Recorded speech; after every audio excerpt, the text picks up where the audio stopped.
Jadi hari ini sebenarnya ini adalah kegiatan rutin tahunan dari komunitas sepeda tua Makassar.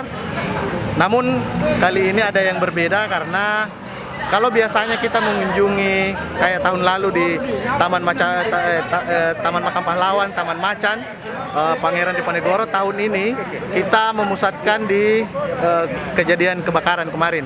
Jadi rencana kita akan singgah di Sekret untuk mengambil santunan, bantuan berupa sembako dan pakaian untuk dibawakan ke saudara-saudara kita.